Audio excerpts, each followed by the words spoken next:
The boss wanted to slip some money into the cleaner's wallet to help her, but when he opened it, he found something that changed his life forever. Tucker was walking down the long office corridor contemplating the upcoming meeting with suppliers. The usual hustle and bustle surrounded him. Employees were darting back and forth, someone was talking loudly on the phone, while others were absorbed in their work at their computers. However, something seemed out of sync with the general rhythm. In the corner behind the supply cabinet, he noticed a figure. A young woman with her head bowed was sitting on a low bench. It was Cassidy, one of the cleaning staff. She was carefully folding a handkerchief, and her eyes, red from crying, betrayed her state. Tucker paused. He wasn't the kind of person to walk past someone else's troubles, especially when the girl looked so lost. "Cassidy," he called softly as he approached. "Is everything okay? Can I help you with something?" The girl flinched, as if caught doing something shameful. She quickly wiped her face with the handkerchief and looked up at Tucker. "Oh, I'm sorry," she said quietly. "Everything's fine. I'm sorry, I'll get back to work now." Tucker frowned. Her voice trembled, and her gaze was full of embarrassment. Clearly, everything was not fine. "Cassidy, are you sure you're okay?" he insisted. "Did someone upset you? Maybe I can help?" "No, really, it's fine," she replied quickly, standing up. "Sorry for the trouble. I'll get back to work." Her words were hurried, her movements nervous. She turned and left, leaving Tucker standing alone. He remained there, watching her go. A multitude of questions swirled in his mind. What could have upset her so much? Why had none of the other employees noticed? The thought that someone in his company, where he worked hard to maintain a friendly atmosphere, might have driven a worker to tears made him uncomfortable. Tucker walked down the corridor, thoughtfully rubbing his chin. He didn't know Cassidy well, but he had heard she diligently performed her duties. Employees rarely noticed the cleaning staff, but Tucker believed they deserved no less respect than anyone else. It was unpleasant to realize that someone might have mistreated Cassidy. Reaching his office, he stopped at the door, glancing in the direction where the girl had just disappeared.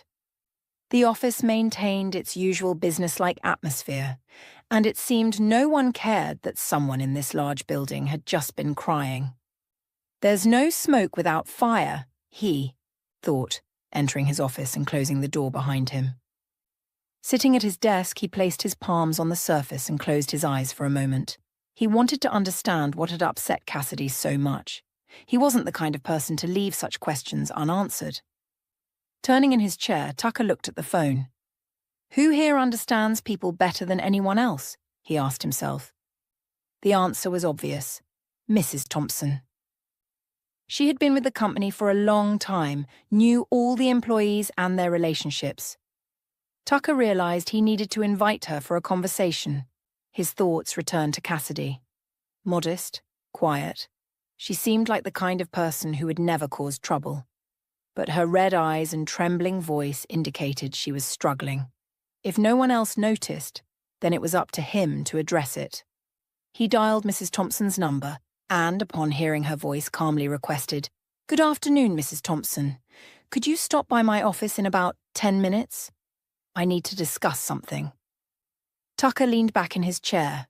He was determined to find out what was going on and, if necessary, help Cassidy. Tucker sat at his desk, impatiently tapping his fingers on the wooden surface. A few minutes later, there was a knock on the door. "Yes, come in," he responded. A stately woman in her 50s with a kind yet stern face appeared in the doorway. Her work attire was neatly pressed. "Yes, Mrs. Thompson, I'd like to talk to you. But first, tea. Let's sit down and have a calm conversation, like people," he smiled. "Coffee from the boss? That's something new," she retuckered playfully, settling into a chair. "Usually you're all about business." "Today is about business too, but perhaps more important than usual," Tucker replied seriously, placing a cup in front of her. "Tell me, how is Cassidy?" "How does she fit in with the team?" Mrs. Thompson frowned, as if deciding whether to share what she knew. Taking a sip of tea, she began. "The girl is hard-working, no doubt about that. But her life isn't easy, Tucker. and some of our fashionistas in the department add salt to the wound. Tucker leaned forward. What do you mean? Please explain. Well, there's not much to explain, she sighed. Around here, it's all about appearances. Expensive clothes, manicures, makeup. And Cassidy? She's naturally beautiful, but clearly living modestly. That seems to bother them. Out of jealousy, I suppose. They mock her, call her the queen of the slums or worse. Tucker frowned. He tried to maintain an atmosphere of respect within the company, but what he heard made him reconsider. Educated people behaving this way? He thought such behavior was impossible in their office. How long has this been going on? Since she started, Mrs. Thompson nodded. I told her to ignore it, but she takes it to heart. At home, things aren't easy either. Her mother is sick, they can't get disability benefits, and the medications are expensive. She has to work twice as hard to make ends meet. And our colleagues? Well, they giggle and sneer. Tucker was boiling with irritation.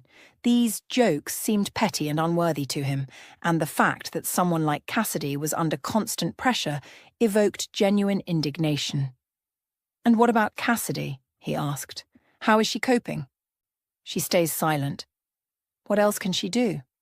She works hard, tries not to show any signs of distress. But as you saw, she couldn't hold back her tears. And then she went back to work. Tucker pondered, rubbing his chin. He admired Cassidy's resilience, but the fact that she had to battle so many difficulties alone at such a young age evoked a mix of respect and sympathy. I never would have thought this was possible in our team. We need to do something urgently. I know you, Tucker, Mrs. Thompson suddenly smirked. Once you take on something, you don't back down. The girl could use some help. Just be careful with it. She's proud and might not accept it. Tucker thought deeply. He felt he couldn't stand by. He wanted not only to help Cassidy, but also to understand why such attitudes were allowed in his company in the first place. Thank you, Mrs. Thompson. You've been very helpful. Now please return to your duties, and I'll think of something, he said, escorting her to the door. When the door closed behind her, Tucker sank back into his chair. He knew this was just the beginning, but he was determined to make a change. Tucker was left alone in his office. Resting his elbows on the desk and interlocking his fingers, he pondered. Mrs. Thompson's words echoed in his mind. The queen of the slums. The donkey's skin. These insults reverberated in his thoughts. He never would have thought such a thing was possible in his company. The team he considered cohesive and intelligent turned out to be not so ideal. He looked out the window at the bustling street. The people on the sidewalks seemed like tiny figures, each carrying their own burden. And yet, we all face difficulties, Tucker reflected. But why do some help, while others make life harder? Tucker knew Cassidy wouldn't complain. She was the type to silently endure her troubles. Her behavior indicated she was proud and independent. However, this situation couldn't be ignored. A girl already carrying a heavy burden shouldn't suffer from someone's malice or envy. But how to allow this? Tucker asked himself. How could such things happen in a team of educated people? Why didn't anyone intervene? It wasn't just disappointment. He felt there was a bigger problem. Perhaps people were used to ignoring such moments, turning a blind eye to injustice to avoid conflicts. Tucker stood up, paced the office, then sat down again. He realized he had to step in. It didn't matter how others would perceive his actions. What mattered was that inaction essentially supported injustice. He couldn't allow himself to remain indifferent. But how to do it, he mused. If he openly defended Cassidy, it might embarrass her, or even make her more vulnerable. But if he stayed in the shadows, the problem might never be resolved. He needed to find the right way to not only help the girl, but also make the team understand that such behavior was unacceptable. Mrs. Thompson's words about Cassidy being proud and possibly not accepting help complicated the task. The intervention had to be conducted so that Cassidy felt supported, not reproached. Tucker looked out the window again. His decision was made. He wouldn't sit idly by. Even if it was difficult, even if it took time, he would fight this injustice. If I don't start acting, then who will, he thought, feeling a firm resolve ignite within him. He returned to his desk, opened his laptop, and jotted down a few notes to develop a plan. First, he needed to find out how he could help Cassidy, then figure out who and why allowed themselves such mockery, and most importantly, change the atmosphere in the team so that this wouldn't happen again. Tucker knew there might be resistance. Some might consider his actions excessive or accuse him of meddling in matters that weren't his business. But he was ready. This wasn't just a company matter. It was a matter of conscience. Here's a refined version with added details, improved flow, and some dialogue to enhance the scene. Tucker struggled to find a way to help Cassidy. He didn't want to make a scene or publicly display his support in front of the team. It might embarrass her, or even make things worse in the eyes of her colleagues.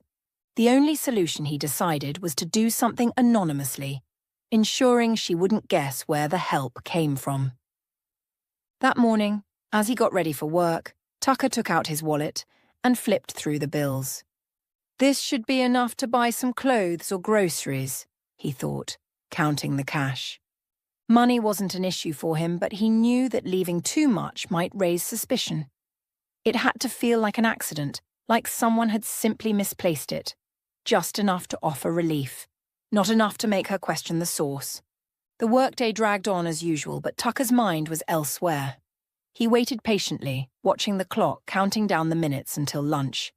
He needed the perfect moment, when no one would be around. Finally, the office emptied. The halls were silent except for the distant hum of voices from the cafeteria.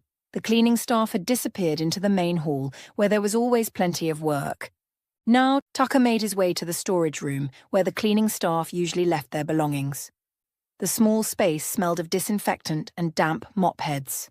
Against the wall stood a shelf lined with buckets, mops, and a few personal bags. His eyes landed on Cassidy's, modest, slightly worn, its fabric fraying at the edges. It was neatly fastened but not locked. He hesitated for a moment, then unzipped it carefully. Inside, he found a small, faded wallet. Opening it, he saw a few crumpled bills and a handful of coins. Almost nothing. A tightness formed in his chest. How does she even get by? For a second, he just stood there, staring at the paltry amount, the weight of the moment pressing down on him. Then, with quiet determination, he pulled the folded bills from his pocket and prepared to slip them inside. But just as he was about to place them in the wallet, his fingers brushed against something, a small familiar object buried beneath the bills. Tucker froze. His breath hitched as he pulled it out, his pulse suddenly loud in his ears. "No way," he whispered under his breath, staring at the item in his palm. It was impossible. Yet here it was, a relic from his past, tucked away in Cassidy's wallet. It was a small gold cross. Tucker froze. It was so unusual that Tucker couldn't help but recognize it. It was his father's cross. He took it in his hands, trying to comprehend what was happening. No, Tucker wasn't mistaken. This was his father's cross. The familiar weight of it in his palm sent a shock through his system. His fingers traced the delicate engraving, his father's initials etched into the metal on both sides. His mind raced. He couldn't be wrong. He knew this cross. He had spent countless childhood afternoons playing with it, running his tiny fingers over its cool surface as he sat on his father's lap. It was more than just an object, it was a memory, a piece of his past. But what was it doing here? His stomach twisted. Had Cassidy stolen it? Had someone given it to her? Or was there another explanation? A dozen possibilities flooded his mind, none of them making sense. Tucker clenched his jaw. Slowly he exhaled, forcing himself to think rationally. He couldn't jump to conclusions. Not yet. He looked back at Cassidy's worn bag, at the wallet, at the few meager belongings she had. Tucker's breath came in short, uneven bursts. The weight of realization crashed over him like a tidal wave. The day his father's cross disappeared. That day. the day their lives changed forever. His mind reeled, forcing him back to that fateful afternoon, the blurred images sharpened like a film strip coming into focus. The car, the rain-slicked road, his mother, unconscious in the back seat, his father throwing the door open, rushing to help the woman trapped in the other vehicle, and then her. A little girl, no older than 6, standing by the roadside. Wide, terrified eyes locked onto his. She had been shaking, her small frame barely visible in the heavy downpour. And the woman? Her mother, perhaps, reaching out from the wreckage, desperate, hands trembling. He could still hear the strained, gasping plea she had managed to whisper as she tore the cross from his father's neck. "Please, help!" Then, chaos. Sirens. Flashing lights. Blood. Tucker swallowed hard. Cassidy. Could she be that little girl? The realization made his chest tighten. His fingers curled around the edges of the bag as he stared down at it, his pulse hammering in his ears. How had fate led them here after so many years? And the cross. Why had it ended up with Cassidy? Had her mother kept it all this time? A token of that tragic day? A reminder of the man who had once stopped to help? Tucker exhaled shakily. His attempt at quiet, anonymous help had turned into something far bigger. He could no longer just slip a few bills into her wallet and walk away. He needed to know the truth. Slowly, he pulled the money back from her wallet and slipped it into his own pocket, his hands trembling. He wiped the sweat from his forehead, trying to steady himself. Then, carefully, he zipped the bag closed and held it against his chest for a moment, grounding himself in the storm of emotions raging inside him. What now? His attempt at anonymous help had turned into something more. Tucker couldn't just leave the money and pretend nothing had happened. He understood that he now had to find out the whole truth. Putting the money back in his pocket, Tucker wiped the sweat from his forehead. His heart pounded like a hammer. He left the storage room, trying not to make a sound. For a moment it seemed to him that someone was watching him, but the corridor was empty. Returning to his office, he sat at his desk and exhaled heavily. His thoughts were tangled, and his soul felt a strange sense of destiny. Even if he didn't want it, he could no longer brush off the past. Everything had become more complicated than he had anticipated. Tucker sat in his office trying to cope with the flood of memories. The cross from Cassidy's wallet wouldn't leave him alone. He was so absorbed in his thoughts that he didn't notice the time passing. Deciding to pull himself together, he got up and headed back to the storage room to finish what he had started. He was sure, despite everything, he needed to leave the money in the wallet. Quietly entering the storage room, Tucker opened Cassidy's bag again. Cassidy's wallet was right where he had left it. Tucker swallowed hard, his pulse quickening as he reached for it. His hands trembled slightly as he carefully unzipped it, doing his best to make no noise. "I need to do this quickly and leave," he thought, slipping the bills from his pocket. But just as he was about to tuck the money inside, a quiet voice cut through the silence. "Excuse me, what are you doing here?" Tucker's breath caught in his throat. He turned sharply, heart hammering against his ribs. Cassidy stood in the doorway, her expression a mix of surprise and concern. Her brows knitted together as her gaze flickered from his face to her bag, her open bag, before returning to him. She hadn't expected to find her boss rummaging through her belongings. Tucker opened his mouth, then closed it again. His mind scrambled for the right words, but all that came out was a hesitant, "Cassidy," his voice faltered. "It's not what you think. I wanted to help you." Cassidy took a step closer, her frown deepening. "Help? How exactly? By going through my bag?" The accusation, though quiet, made his stomach twist. Heat rushed to his face. He had prepared for a lot of things, but not this. Taking a steadying breath, he lifted the money toward her. "Listen, I know things aren't easy for you. I just wanted to make sure you weren't struggling." His voice softened. "Please take it. It's just a small gesture." Cassidy's gaze dropped to the bills in his hand, her face suddenly tense. For a long moment she said nothing. Then, a quiet bitterness crept into her voice. "You thought I needed handouts?" Tucker saw the flicker of something in her eyes, pride, hurt, frustration. "No, thank you." Her tone was firm. "I'll manage on my own." He exhaled, trying again. "Cassidy, you don't understand," he said gently. "It's not charity. It's not a handout. It's just a gesture of goodwill. That's why I didn't want you to know, so you wouldn't feel embarrassed." She looked away, her fingers nervously fidgeting with the hem of her uniform. The fight between pride and reality played out in her posture, in the way she shifted slightly, but didn't leave. Finally, she whispered, "Why?" Her eyes met his, uncertain and searching. "Why are you doing this? You barely know me." Tucker hesitated. He couldn't tell her everything. Not now. Not yet. Instead, he said the only thing that felt true in that moment. "Because I believe you deserve more than the unfairness life keeps throwing at you. And if I can help change that, I will." Cassidy held his gaze, her expression unreadable. Then, after what felt like an eternity, she let out a soft sigh. "Okay," she murmured. "But let's agree on one thing.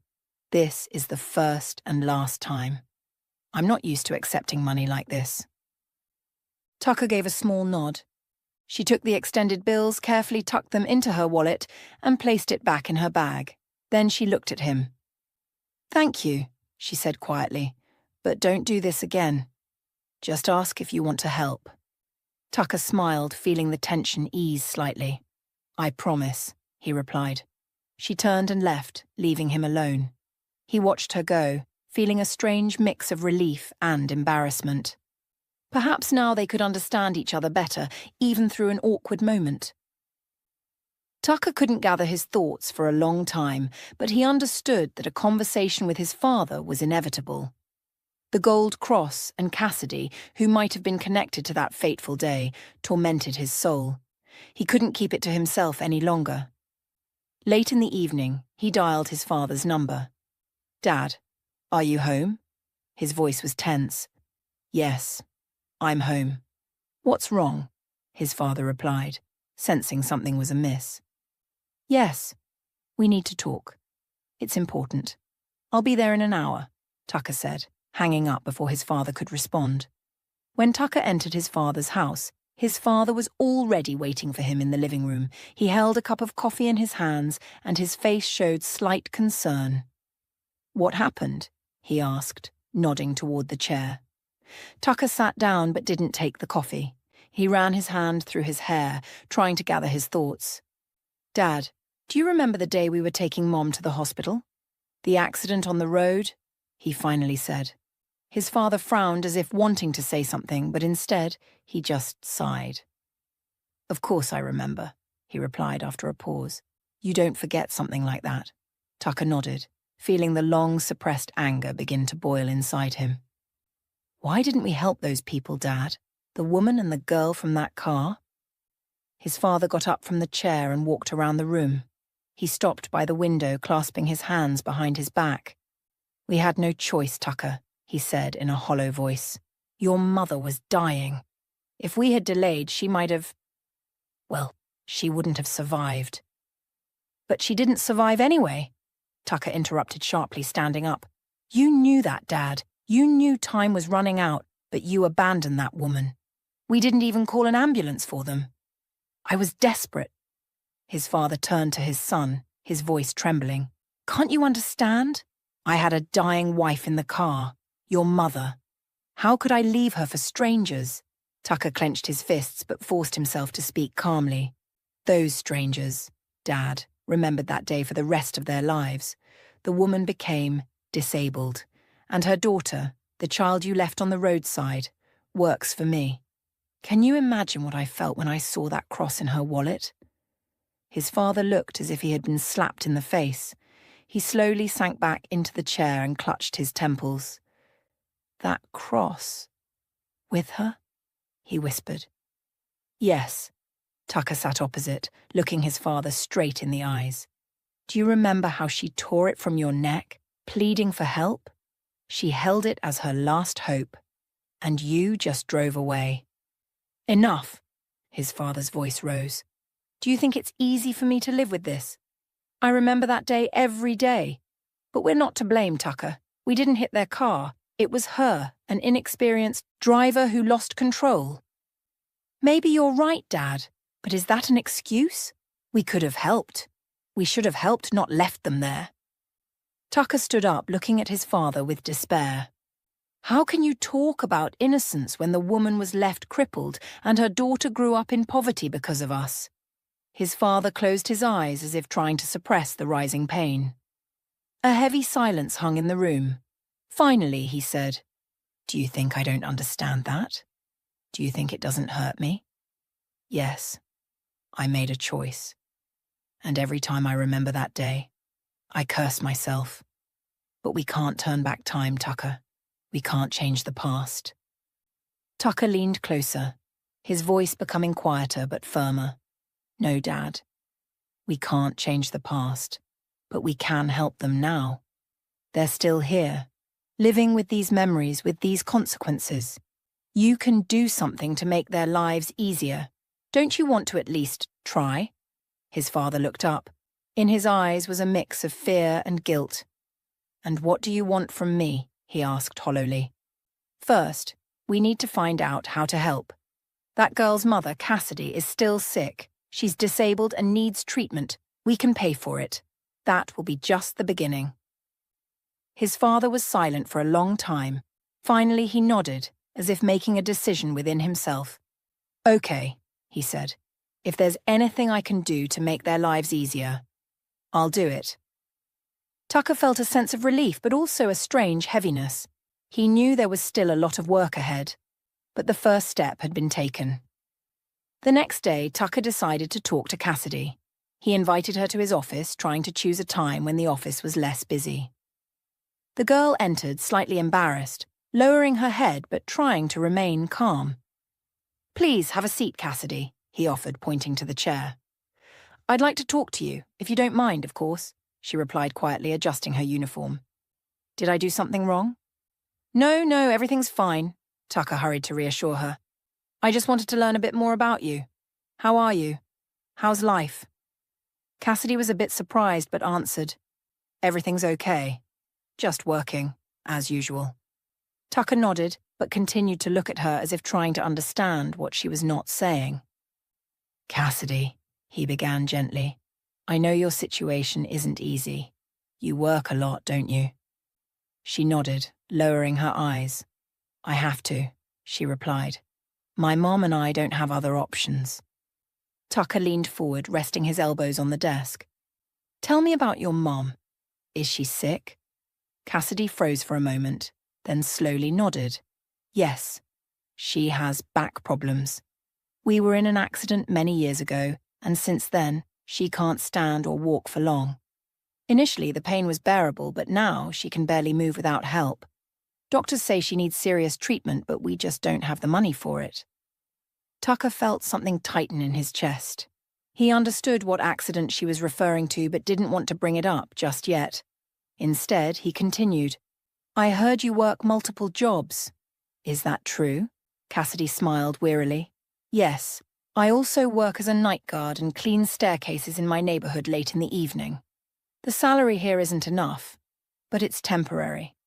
Once we save enough for the treatment, well, we'll see."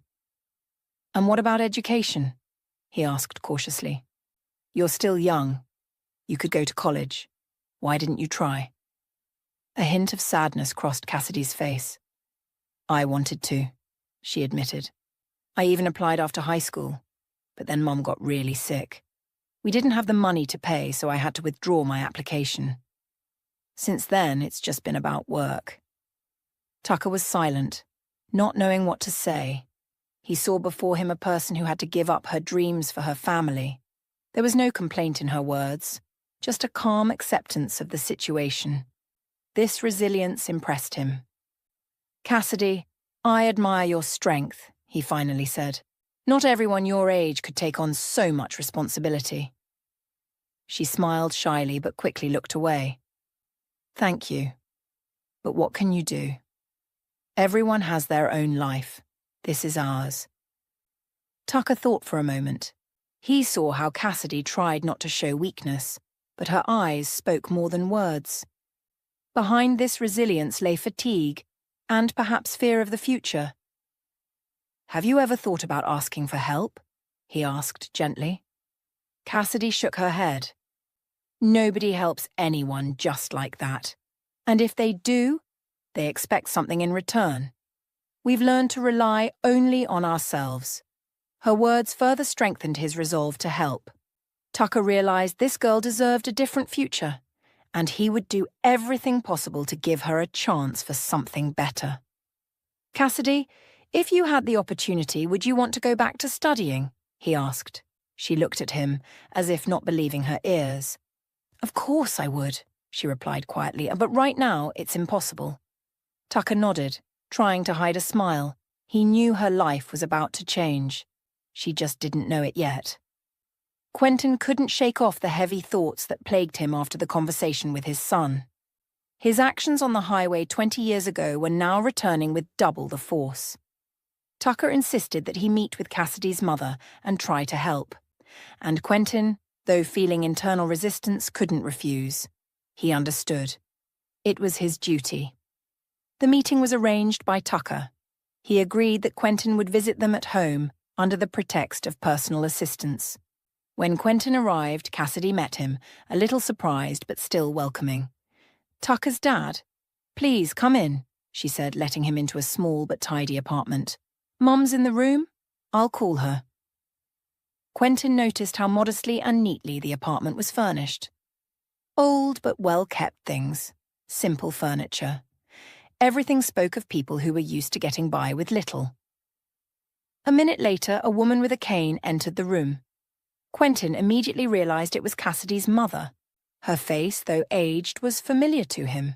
It was her, the woman who had lain on the highway, clutching his cross. Quentin, she said with difficulty, sitting down in a chair. Her voice was quiet, but it carried surprise. Yes, it's me, he replied, feeling guilt tighten in his chest. You probably remember me. From that day, I came to talk and apologize. The woman raised her eyes in which pain, surprise, and sadness mingled. Of course I remember, she said. You don't forget things like that. But why have you come now after all these years? Quentin took a deep breath and sat across from her. Her. He gathered his thoughts before speaking. I know I did a terrible thing. Back then, I was only thinking about saving my wife. But leaving you there, I've never forgiven myself for it all these years. Daisy was silent, studying him. I know I'm asking a lot, but I want to atone for my guilt. I heard from Tucker that you need treatment. Let me help. I want to pay for everything you need to get back on your feet. She shook her head, as if not believing her ears. I've lived with this pain for many years, she finally said. Pain not only physical, but also from being abandoned that day. I tried to understand. Why? Now, listening to you, I begin to understand. She paused, then asked, but why now? Why did you decide only now? Because now I know how much it affected you and your daughter, Quentin replied. I understand you don't have to forgive me, but please let me at least help. Daisy was silent for a long time. It was clear that an internal struggle was going on inside her. Finally, she quietly said, You know, I hated you for a long time. I remembered that day and cursed you for leaving us. She looked at him long and intently. But the years passed and I realized hatred changes nothing. She paused, taking a deep breath. Now, listening to you, I see that you genuinely regret it. She lowered her eyes. Perhaps I can forgive you. Quentin felt a weight lift off his shoulders. Tears welled up in his eyes, but he held them back. Thank you, Daisy, he said quietly. I'll do everything to make sure you and your daughter get what you deserve. She nodded, and a light smile appeared on her face for the first time in a long time. This means a lot to me. and to Cassidy too. Quentin stood up, looking at her with gratitude. I'll contact the best doctors, and we'll start treatment as soon as possible. Daisy nodded again, tears glistening in her eyes. For the first time in many years, she felt that life could change for the better. Quentin, leaving, realized that this conversation was the beginning of his path to redemption. Tucker knew that the moment to talk to Cassidy was inevitable. After meeting her mother, he realized he couldn't keep the truth hidden any longer. It was a difficult step, but he understood. Without honesty, they couldn't move forward. He invited Cassidy to his office. This time his voice was slightly tense, which she immediately noticed. "Did something happen, Tucker?" she asked, entering and sitting on the edge of the chair. He lingered on her gaze for a moment. Cassidy looked a bit anxious but tried to hold herself confidently. Tucker sighed and began to speak. "Cassidy, I want to tell you a story. It's important, and I ask you to listen to the end." She tilted her head slightly, not understanding where he was going. "Okay," she replied briefly. Tucker stood up and began pacing the office, carefully considering each word. "Many years ago, when I was 10, my mum fell seriously ill. We were rushing her to the hospital, desperate. Time was running out. There was an accident on the road." He stopped, looking at Cassidy. "A car overturned. There was a woman and a little girl in it. We didn't touch them, but it happened. Because of us." Cassidy remained silent, her face serious, but she didn't interrupt. "My father stopped to help," Tucker continued, "but when he saw that my mum in the back seat was barely breathing, he made a choice." Tucker took a deep breath. "We drove away. We left them there." His voice trembled. "That girl, it was you, Cassidy, and the woman was your mom." He fell silent, giving her time to process what she had heard. Cassidy looked at him. Her face was motionless, but her eyes reflected a mix of emotions. Surprise, disbelief, shock. "Are you saying you were in that car?" she finally asked, her voice hollow. Tucker nodded. "Yes. I recognized you when I saw the cross in your wallet. It was my father's cross. Back then, on the highway, your mum tore it from his neck, pleading for help." He sighed heavily. "I knew that sooner or later I would have to tell you this." Cassidy pressed her hand to her mouth, her eyes filling with tears. "So, you just drove away? Left us there?" Her voice trembled. "Yes," Tucker said quietly. "We made a mistake. We made a terrible choice, and I know neither I nor my father can justify ourselves, but we want to atone for our guilt. At least now." She stood up and began pacing the room. "I always wondered why no one helped us then," she said, turning to him. "My mom said we were abandoned. I thought those people were just cruel. And now you come and say it was you?" "I understand that it's hard to accept," Tucker said, "but please, give us a chance to make it right." He looked at her, but Cassidy didn't respond. "My father is already arranging treatment for your mom. I'm ready to help you with your studies, with work. We want to help you build the life you deserve." "You think money will fix everything?" she asked sharply, her voice filled with bitterness. "No," Tucker replied firmly. "Money won't bring back the years you lost. But if we do nothing now, it will be another betrayal." He looked her in the eye. "We want to show that we sincerely regret it, and we're ready to do everything to at least partially make up for it." She fell silent again. A struggle was evident in her eyes. It was clear she wanted to reject his offer, but something inside held her back. "I don't know how to react," she finally said. "It's too much for me, too unexpected."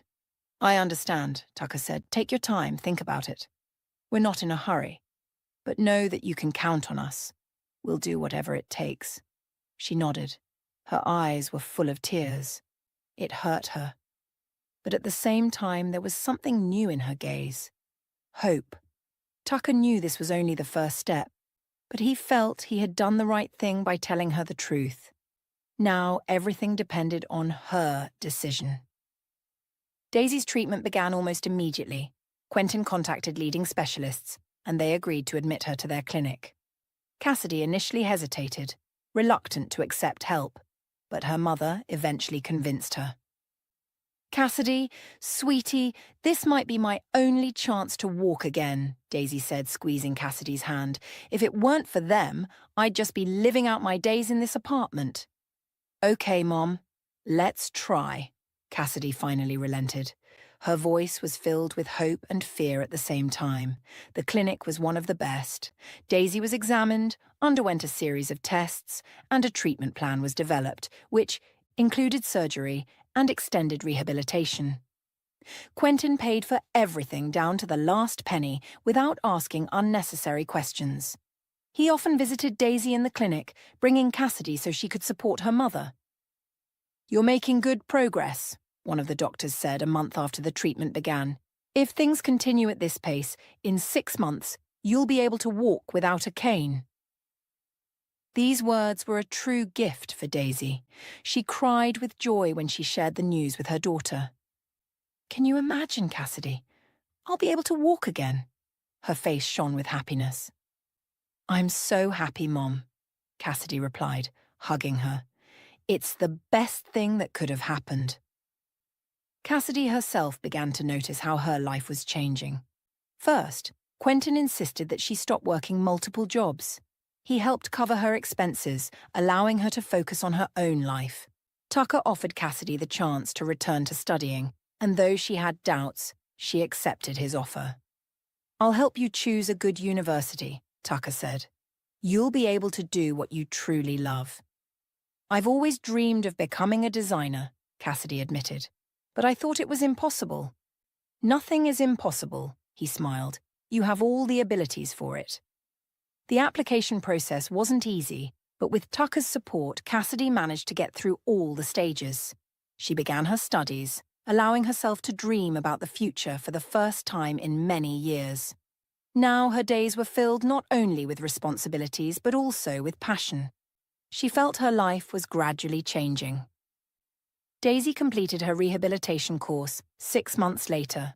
Her steps were initially cautious and uncertain.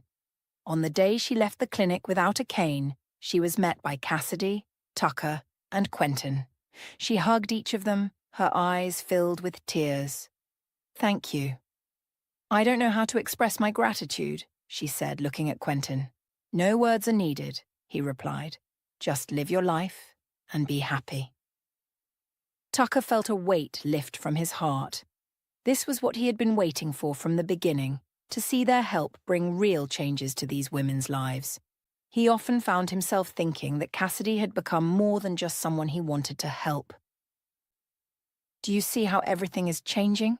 he once said to his father as they returned from the clinic. "We can't fix the past, but now we've done something good." Quentin nodded silently. His face was calm, but his eyes reflected relief. He knew he had at least partially atoned for his guilt. Now Daisy and Cassidy were living a new life. Daisy went out more often, took walks and met with neighbours. She was proud that her daughter was now studying at a university and striving for her dream. Cassidy, in turn, felt her future was filled with meaning. Tucker continued to support them. He was happy to see how their lives were changing and was proud to be part of these changes. Quentin, though more reserved, often visited Daisy and was always pleased with her progress. These changes were not just the result of efforts for Tucker and his father, but a way to find peace within themselves.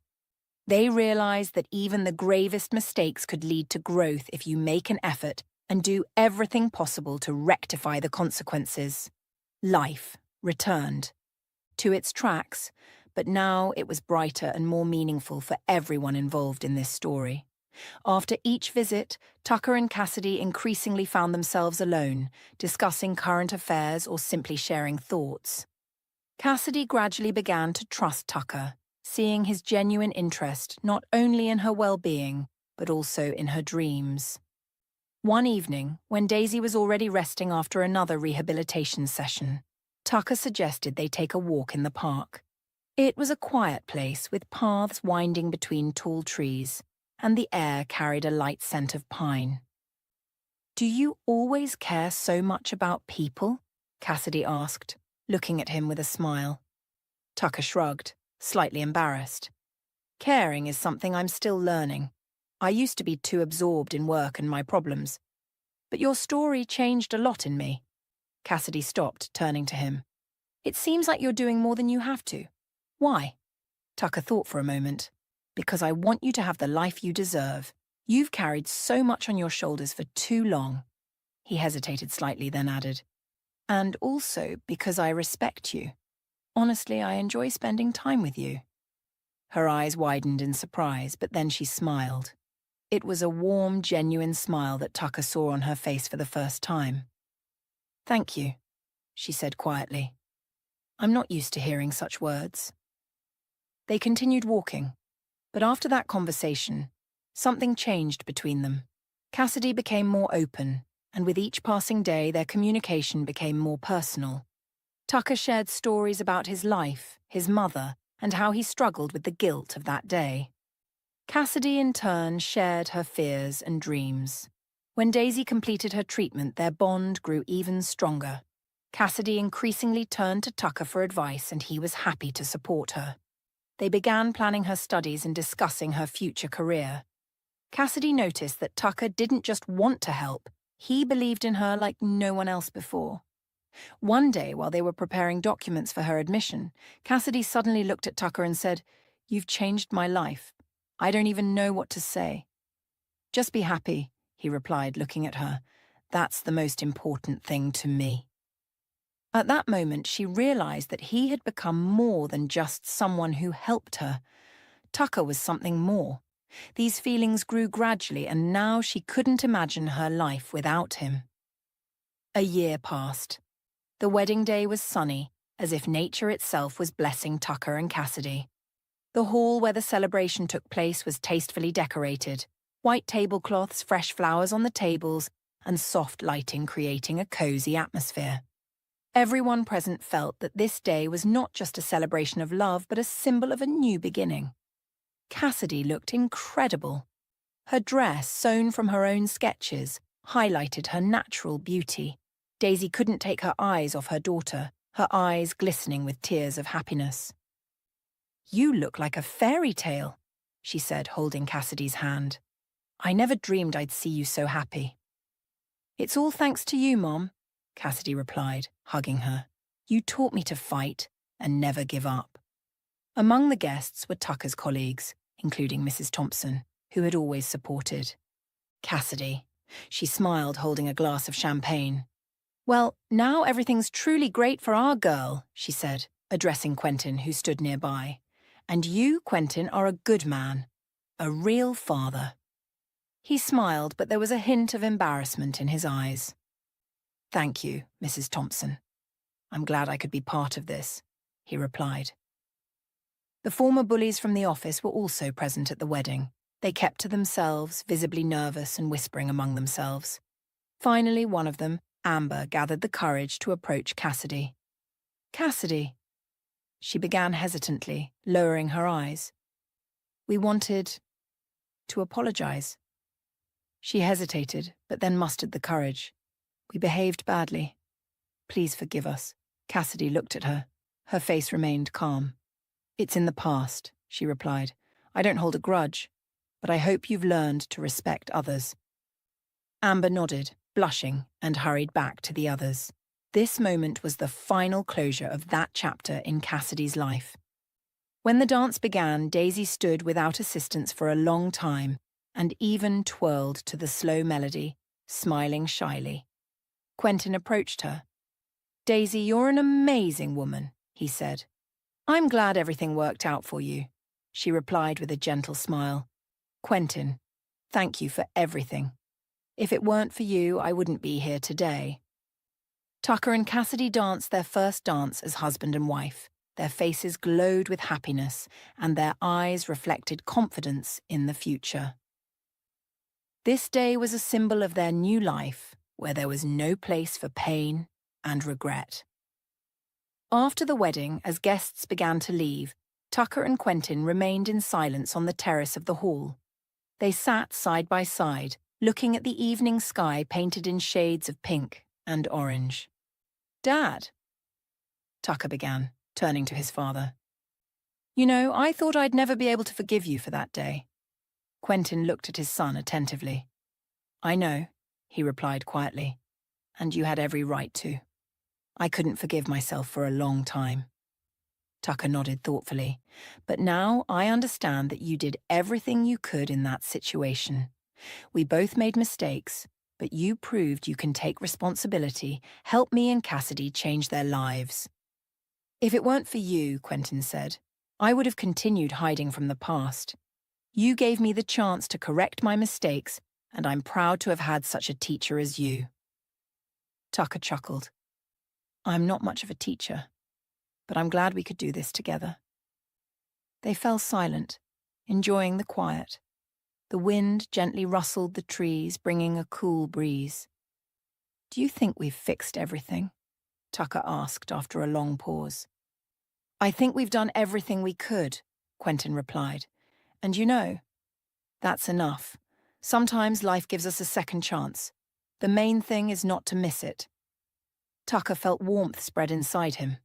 For the first time in a long time, he felt that his relationship with his father had deepened, based not only on kinship, but also on mutual respect. Thank you, Dad, he said, hugging Quentin tightly. And thank you, son, he replied. That night, they both felt that everything had truly fallen into place. Mistakes of the past were left behind, and ahead lay a life filled with love, forgiveness, and new beginnings.